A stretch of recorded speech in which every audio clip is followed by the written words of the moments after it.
Hey, Life Groups, as we get started today and as you get into discussion, here's a bit of a recap about the message this week. This week we're continuing our series about the Psalms, and this week is entitled A Prayer for the Inspired.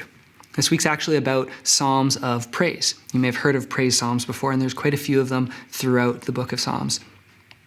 And some of the ways that we talk about praise Psalms is through the lens of Psalm 96.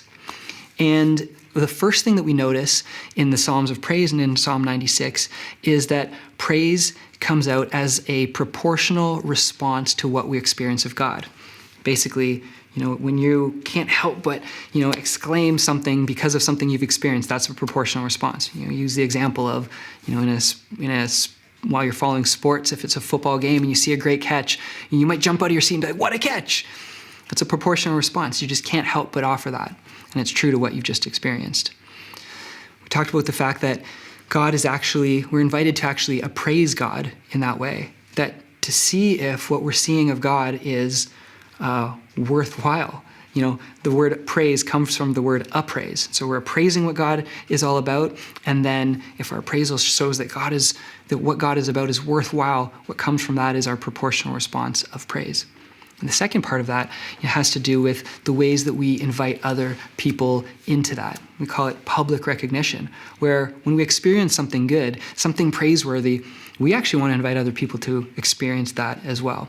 So for example, if you have a good meal, you're like, this is amazing, you've got to try it. We want to invite other people into that as well. The third part has to do with the fact that God invites us to participate in that. And in the ways that we participate, we actually see in Psalm 96 that God invites us to see that God uses the language of judging the world, with equity and righteousness and faithfulness. And so because of that, we're invited actually to see that the ways that God interacts with the world involves participation in what God is doing. We call it personal responsibility. God is actually evaluating, appraising the world for himself, and is finding that he wants to respond to people with equity, to raise up people from where they're at and actually see people, and that we're invited to that as well.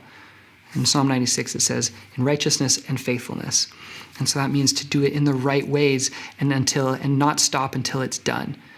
So the conclusion for this is, for us to actually really appreciate what God is all about, we need to participate within others' focus towards equity, righteousness, and faithfulness. That actually leads to understanding God more, to actually having more of a proportionate response to being like, oh, what God is about is good. Because when we serve others, we actually get drawn into worship of God because it resonates with who we are. That's a little bit about what we talked about this week. We hope you have a great discussion together as a group.